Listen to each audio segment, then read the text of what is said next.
ओम नमः शिवाय। अब सुनिए शिव महापुराण में आगे की कथा। ब्रह्मा जी कहते हैं, देवर्षि, इसी समय दक्ष के इस बर्ताव को जानकर मैं भी वहां आ पहुंचा और पूर्ववत उन्हें शांत करने के लिए सांत्वना देने लगा। तुम्हारी प्रसन्नता को बढ़ाते हुए मैंने दक्ष के साथ तुम्हारा सुंदर स्नेहपूर्ण संबंध स्थापित करवाया। तुम मेरे पुत्र हो, मुनियों में श्रेष्ठ और संपूर्ण देवताओं के प्रिय हो, अतः बड़े प्रेम से तुम्हें आश्वासन देकर मैं फिर अपने स्थान पर आ गया। तब प्रजापति दक्ष ने मेरी अनुनय के अनुसार अपनी पत्नी के गर्भ से 60 सुंदरी कन्याओं को जन्म दिया और आलस्य रहित होकर धर्म आदि के साथ उन सब का विवाह कर दिया। मुनीश्वर, मैं उसी प्रसंग को बड़े प्रेम से कह रहा हूँ, तुम सुनो।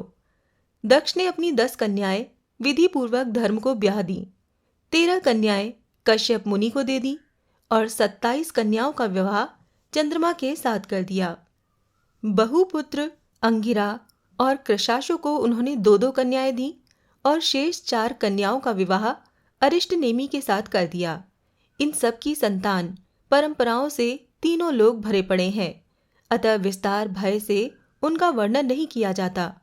कुछ लोग शिवा या सती को दक्ष की ज्येष्ठ पुत्री बताते हैं, दूसरे लोग उन्हें मझली पुत्री कहते हैं तथा कुछ अन्य लोग सबसे छोटी पुत्री मानते हैं। कल्प भेद से ये तीनों मत ठीक हैं। पुत्र और पुत्रियों की उत्पत्ति के पश्चात पत्नी सहित प्रजापति दक्ष ने बड़े प्रेम से मन ही मन जगदम्बिका का ध्यान किया, साथ ही गदगद वाणी से प्रेम पूर्वक उनकी स्तुति भी की। बारंबार अंजलि बांधकर नमस्कार करके वो विनीत भाव से देवी को मस्तक झुकाते थे। इससे देवी शिवा संतुष्ट हुई और उन्होंने अपने प्राण की मूर्ति के लिए मन ही मन ये विचार किया कि अब मैं वीरिणी के गर्भ से अवतार लूं। ऐसा विचार कर वो जगदम्बा दक्ष के हृदय में निवास करने लगी। मुनि श्रेष्ठ, उस समय दक्ष की बड़ी शोभा होने लगी। फिर उत्तम मुहूर्त देखकर दक्ष ने अपनी पत्नी में प्रसन्नतापूर्वक गर्भाधान किया। तब दयालु शिवा दक्ष पत्नी के चित्त में निवास करने लगी। उनमें गर्भधारण के सभी चिन्ह प्रकट हो गए। उस अवस्था में वीरिणी की शोभा बढ़ गई और उसके चित्त में अधिक हर्ष छा गया। भगवती शिवा के निवास के प्रभाव से वीरिणी महामंगल रूपिणी हो गई। दक्ष ने अपने कुल, संप्रदाय, वेद ज्ञान और हार्दिक उत्साह के अनुसार प्रसन्नतापूर्वक पुंसवन आदि संस्कार संबंधी श्रेष्ठ क्रियाएं संपन्न की। उन कर्मों के अनुष्ठान के समय महान उत्सव हुआ। प्रजापति ने ब्राह्मणों को उनकी इच्छा के अनुसार धन दिया। उस अवसर पर वीरिणी के गर्भ में देवी का निवास हुआ जानकर श्री विष्णु आदि सब देवताओं को बड़ी प्रसन्नता हुई। उन सब ने वहां आकर जगदम्बा का स्तवन किया और समस्त लोकों का उपकार करने वाली देवी शिवा को बारंबार प्रणाम किया। वो सब देवता प्रसन्न चित्त होकर दक्ष प्रजापति और वीरिणी की भूरी भूरी प्रशंसा करके अपने अपने स्थान को लौट गए। नारद, जब 9 महीने बीत गए तब लौकिक गति का निर्वाह कराकर 10वें महीने के पूर्ण होने पर चंद्रमा आदि ग्रहों तथा ताराओं की अनुकूलता से युक्त सुखद मुहूर्त में देवी शिवा शीघ्र ही अपनी माता के सामने प्रकट हुईं। उनके अवतार लेते ही प्रजापति दक्ष बड़े प्रसन्न हुए और उन्हें महान तेज से दैदीप्यमान देखकर उनके मन में ये विश्वास हो गया कि साक्षात वो शिवा देवी ही मेरी पुत्री के रूप में प्रकट हुई हैं। उस समय आकाश से फूलों की वर्षा होने लगी और मेघ जल बरसाने लगे। मुनीश्वर, सती के जन्म लेते ही संपूर्ण दिशाओं में तत्काल शांति छा गई। देवता आकाश में खड़े होकर मांगलिक बाजे बजाने लगे। अग्निशालाओं की बुझी हुई अग्नियां सहसा प्रज्वलित हो उठीं और सब कुछ परम मंगलमय हो गया। वीरिणी के गर्भ से साक्षात जगदम्बा को प्रकट हुई देखकर दक्ष ने दोनों हाथ जोड़कर नमस्कार किया और बड़े भक्ति भाव से उनकी बड़ी स्तुति की। बुद्धिमान दक्ष के स्तुति करने पर जगन माता शिवा उस समय दक्ष से इस प्रकार बोली, जिससे माता वीरिणी न सुन सकें। देवी बोली, प्रजापते, तुमने पहले पुत्री रूप में मुझे प्राप्त करने के लिए मेरी आराधना की थी। तुम्हारा वो मनोरथ आज सिद्ध हो गया। अब तुम उस तपस्या के फल को ग्रहण करो। उस समय दक्ष से ऐसा कहकर देवी ने अपनी माया से शिशु रूप धारण कर लिया और शैशव भाव प्रकट करती हुई वो वहां रोने लगी।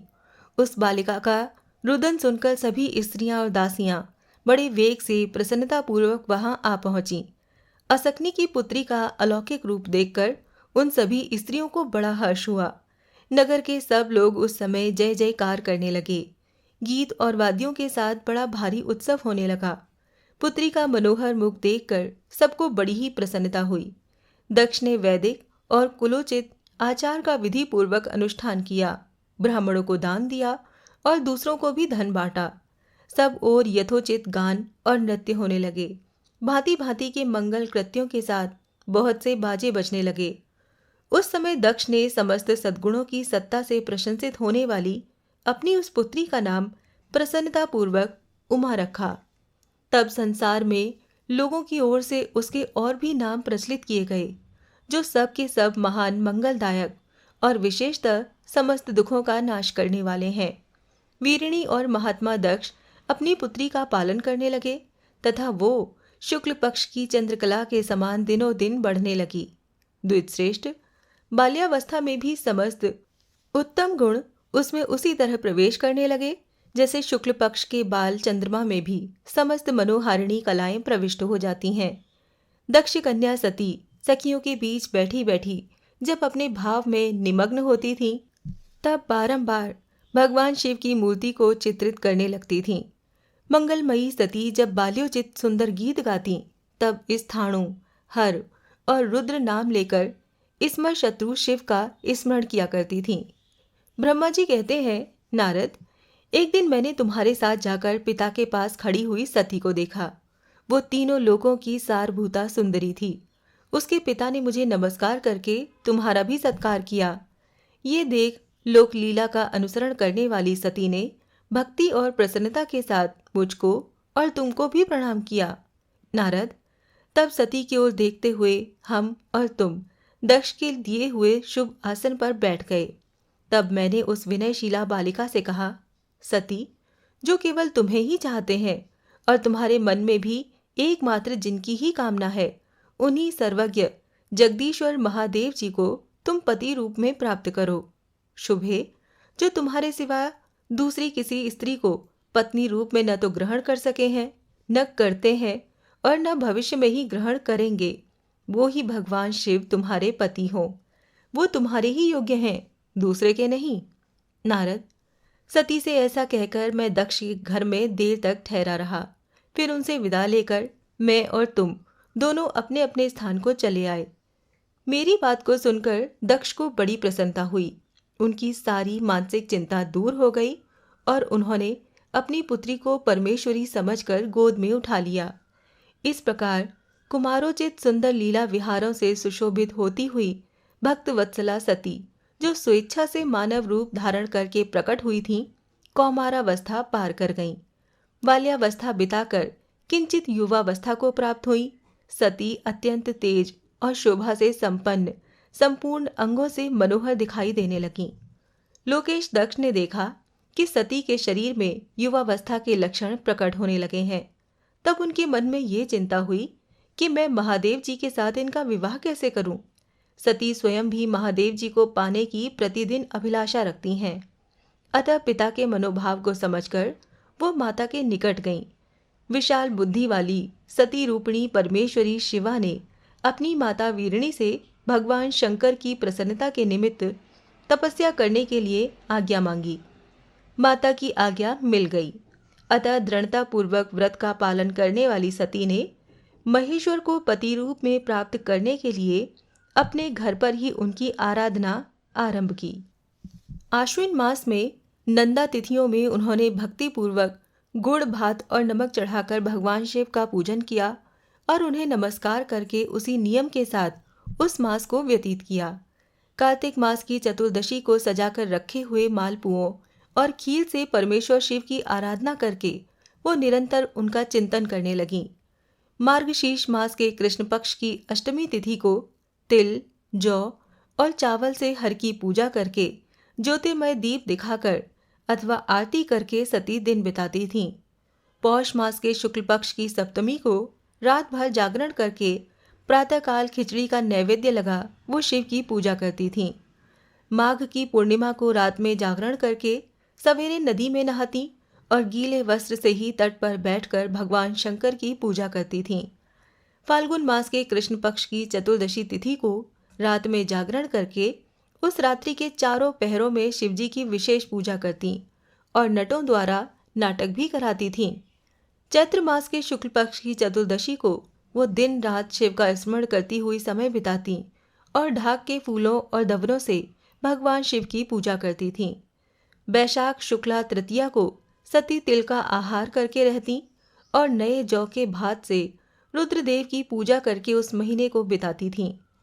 ज्येष्ठ की पूर्णिमा को रात में सुंदर वस्त्रों तथा भटकटैया के फूलों से शंकर जी की पूजा करके वो निराहार रहकर ही वो मास व्यतीत करती थीं। आषाढ़ के शुक्ल पक्ष की चतुर्दशी को काले वस्त्र और भटकटैया के फूलों से वो रुद्रदेव का पूजन करती थीं। श्रावण मास के शुक्ल पक्ष की अष्टमी और चतुर्दशी को वो यज्ञोपवीतों, वस्त्रों तथा कुश की पवित्री से शिव की पूजा किया करती थीं। भाद्र मास के कृष्ण पक्ष की त्रयोदशी तिथि को नाना प्रकार के फूलों और फलों से शिव का पूजन करके सती चतुर्दशी तिथि को केवल जल का आहार किया करती। भांति भांति के फलों, फूलों और उस समय उत्पन्न होने वाले अन्नों द्वारा वो शिव की पूजा करती और महीने भर अत्यंत नियमित आहार करके केवल जप में लगी रहती थीं।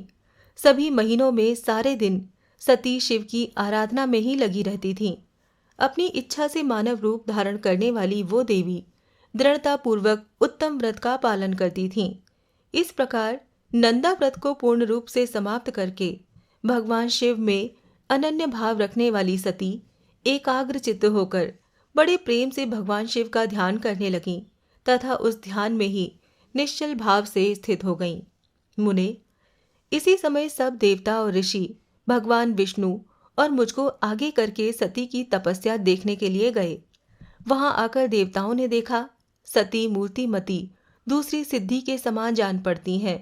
वो भगवान शिव के ध्यान में निमग्न होकर उस समय सिद्धावस्था को पहुंच गई थीं। समस्त देवताओं ने बड़ी प्रसन्नता के साथ वहां दोनों हाथ जोड़कर सती को नमस्कार किया। मुनियों ने भी मस्तक झुकाए तथा श्री हरि आदि के मन में प्रीति उमड़ आई। श्री विष्णु आदि सब देवता और मुनि आश्चर्यचकित होकर सती देवी की तपस्या की प्रशंसा करने लगे। फिर देवी को प्रणाम करके वो देवता और मुनि तुरंत ही गिरिश्रेष्ठ कैलाश को गए, जो भगवान शिव को बहुत प्रिय है। सावित्री के साथ मैं और लक्ष्मी के साथ भगवान वासुदेव भी प्रसन्नता पूर्वक महादेव जी के निकट गए। वहां जाकर भगवान शिव को देखते ही बड़े वेग से प्रणाम करके सब देवताओं ने दोनों हाथ जोड़ विनीत भाव से नाना प्रकार के स्रोतों द्वारा उनकी स्तुति करके अंत में कहा, प्रभो, आप शरणागतों के पालक हैं तथा आपकी शक्ति बहुत बड़ी है, उसकी कहीं कोई सीमा नहीं है। आपको नमस्कार है। दुर्गापते, जिनकी इंद्रियां दुष्ट हैं, वश में नहीं हो पाती, उनके लिए आपकी प्राप्ति का कोई मार्ग सुलभ नहीं है। आप सदा भक्तों के उद्धार में तत्पर रहते हैं। आपका तेज छिपा हुआ है। आपको नमस्कार है। आपकी माया शक्ति रूपा जो अहम बुद्धि है, उससे आत्मा का स्वरूप ढक गया है। अतएव ये मूढ़ बुद्धि जीव अपने स्वरूप को नहीं जान पाता। आपकी महिमा का पार पाना अत्यंत कठिन है। हम आप महाप्रभु को मस्तक झुकाते हैं। ब्रह्मा जी कहते हैं, नारद, इस प्रकार महादेव जी की स्तुति करके श्री विष्णु आदि सब देवता उत्तम भक्ति से मस्तक झुकाए प्रभु शिव जी के आगे चुपचाप खड़े हो गए। ब्रह्मा जी कहते हैं, श्री विष्णु आदि देवताओं द्वारा की हुई उस स्तुति को सुनकर भगवान शंकर बड़े प्रसन्न हुए और जोर जोर से हंसने लगे। मुझ ब्रह्मा और विष्णु को अपनी अपनी पत्नी के साथ आया हुआ देख महादेव जी ने हम लोगों से वार्तालाप किया और हमारे आगमन का कारण पूछा। रुद्र बोले, हे हरे, हे विधे, हे देवताओं और महर्षियों, आज निर्भय होकर यहाँ अपने आने का ठीक ठीक कारण बताओ। तुम लोग किस लिए यहाँ आए हो और कौन सा कार्य आ पड़ा है, वो सब मैं सुनना चाहता हूँ, क्योंकि तुम्हारे द्वारा की गई स्तुति से मेरा मन बहुत प्रसन्न है। महादेव जी के इस प्रकार पूछने पर भगवान विष्णु की आज्ञा से मैंने वार्तालाप आरंभ किया।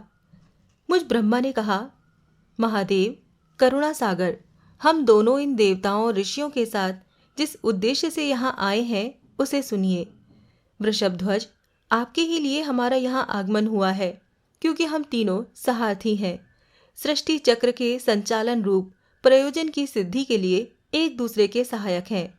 सारथी को सदा परस्पर यथा योग्य सहयोग करना चाहिए, अन्यथा ये जगत टिक नहीं सकेगा। महेश्वर, कुछ ऐसे असुर उत्पन्न होंगे जो मेरे हाथ से मारे जाएंगे, कुछ भगवान विष्णु के और कुछ आपके हाथों नष्ट होंगे। महाप्रभु, कुछ असुर ऐसे होंगे जो आपके वीर्य से उत्पन्न हुए पुत्र के हाथ से ही मारे जा सकेंगे। कभी कोई विरले ही असुर ऐसे होंगे जो माया के हाथों द्वारा वध को प्राप्त होंगे। आप भगवान शंकर की कृपा से ही देवताओं को सदा उत्तम सुख प्राप्त होगा। घोर असुरों का विनाश करके आप जगत को सदा स्वास्थ्य और अभय प्रदान करेंगे।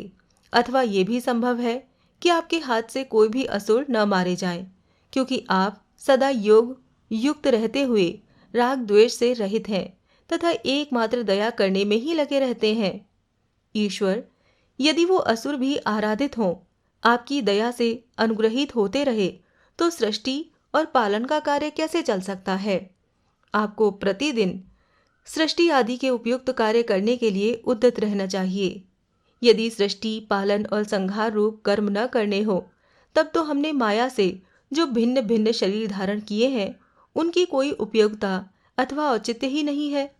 वास्तव में हम तीनों एक ही हैं, कार्य के भेद से भिन्न भिन्न देह धारण करके स्थित हैं। यदि कार्य भेद न सिद्ध हो, तब तो हमारे रूप भेद का कोई प्रयोजन ही नहीं है। देव, एक ही परमात्मा महेश्वर तीन स्वरूपों में अभिव्यक्त हुए हैं। इस रूप भेद में उनकी अपनी माया ही कारण है।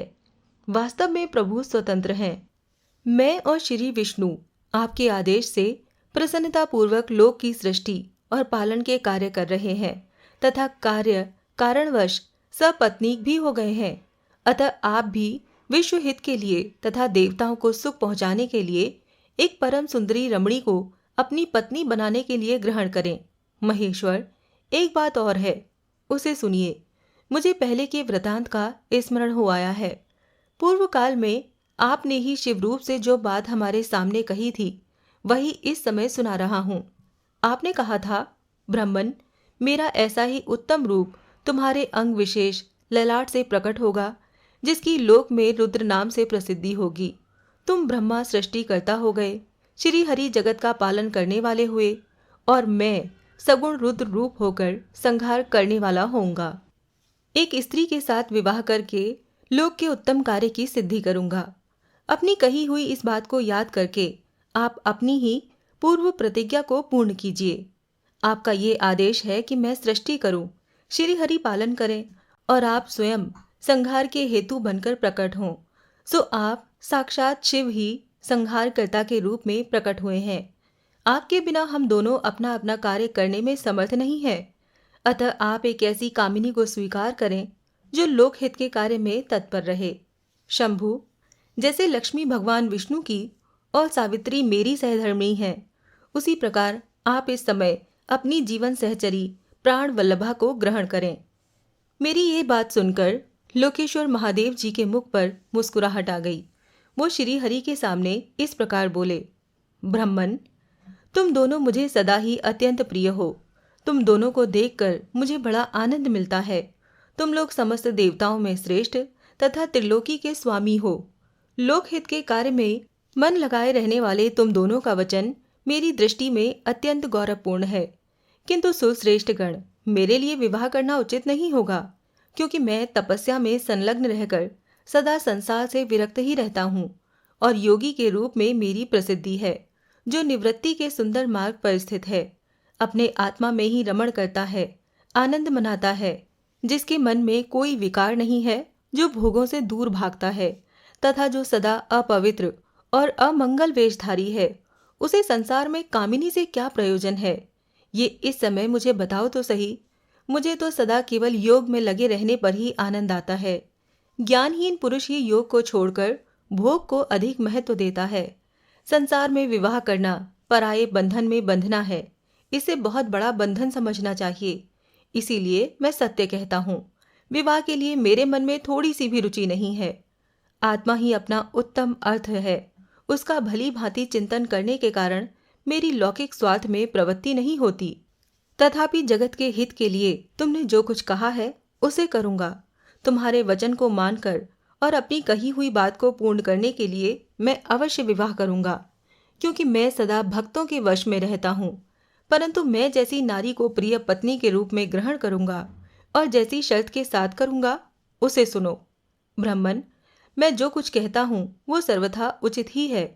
जो नारी मेरे तेज को विभागपूर्वक ग्रहण कर सके, जो योगिनी तथा इच्छानुसार रूप धारण करने वाली हो, उसी को तुम पत्नी बनाने के लिए मुझे बताओ।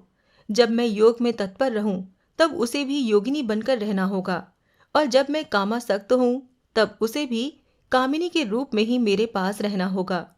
वेद वेत्ता विद्वान जिन्हें अविनाशी बतलाते हैं, उन ज्योति स्वरूप सनातन शिव का मैं सदा चिंतन करता हूँ और करता रहूंगा। उन सदाशिव के चिंतन में जब मैं न लगा हूँ तभी उस भामिनी के साथ मैं समागम कर सकता हूँ। जो मेरे शिव चिंतन में विघ्न डालने वाली होगी वो जीवित नहीं रह सकती, उसे अपने जीवन से हाथ धोना पड़ेगा। तुम विष्णु और मैं तीनों ही ब्रह्म स्वरूप शिव के अंशभूत हैं। हमारे लिए उनका निरंतर चिंतन करना ही उचित है। कमलासन, उनके चिंतन के लिए मैं बिना विवाह के भी रह लूंगा। अतः तुम मुझे ऐसी पत्नी प्रदान करो जो सदा मेरे कर्म के अनुकूल चल सके। ब्राह्मण, उसमें भी मेरी एक और शर्त है। यदि उस स्त्री का मुझ पर और मेरे वचन पर अविश्वास होगा तो मैं उसे त्याग दूंगा। उनकी ये बात सुनकर मैंने और श्री हरि ने मंद मुस्कान के साथ मन ही मन प्रसन्नता का अनुभव किया। फिर मैं विनम्र होकर बोला, नाथ, आपने जैसी नारी की खोज आरंभ की है, वैसी ही स्त्री के विषय में मैं आपको प्रसन्नता पूर्वक कह रहा हूँ। साक्षात सदाशिव की धर्म पत्नी जो उमा है, वो ही जगत का कार्य सिद्ध करने के लिए भिन्न भिन्न रूप में प्रकट हुई हैं। प्रभु, सरस्वती और लक्ष्मी, ये दो रूप धारण करके वो पहले ही यहाँ आ चुकी हैं। इनमें लक्ष्मी तो श्री विष्णु की प्राण वल्लभा हो गई और सरस्वती मेरी। अब हमारे लिए वो तीसरा रूप धारण करके प्रकट हुई हैं। लोकहित का कार्य करने की इच्छा वाली देवी शिवा दक्ष पुत्री के रूप में अवतीर्ण हुई हैं। उनका नाम सती है। सती ही ऐसी भार्या हो सकती हैं जो सदा आपके लिए हितकारिणी हो। देवेश, महातेजस्विनी सती आपके लिए, आपको पति रूप में प्राप्त करने के लिए दृढ़तापूर्वक कठोर व्रत का पालन करती हुई तपस्या कर रही हैं। महेश्वर, आप उन्हें वर देने के लिए जाइए, कृपा कीजिए और बड़ी प्रसन्नता के साथ उन्हें उनकी तपस्या के अनुरूप वर देकर उनके साथ विवाह कीजिए। शंकर, भगवान विष्णु की, मेरी तथा इन संपूर्ण देवताओं की यही इच्छा है। आप अपनी शुभ दृष्टि से हमारी इस इच्छा को पूर्ण कीजिए, जिससे हम आदरपूर्वक इस उत्सव को देख सकें। ऐसा होने से तीनों लोकों में सुख देने वाला परम मंगल होगा और सबकी सारी चिंता मिट जाएगी। तदंतर मेरी बात समाप्त होने पर लीला विग्रह धारण करने वाले भक्त वत्सल महेश्वर से मधुसूदन अच्युत ने इसी का समर्थन किया। तब भक्त वत्सल भगवान शिव ने हंसकर कहा, बहुत अच्छा, ऐसा ही होगा। उनके ऐसा कहने पर हम दोनों उनसे आज्ञा लेकर अपनी पत्नी और देवताओं और मुनियों के साथ अत्यंत प्रसन्न होकर अपने स्थान को चले आए। इससे आगे की कथा आप सुनेंगे अगले अध्याय में। जय भोलेनाथ।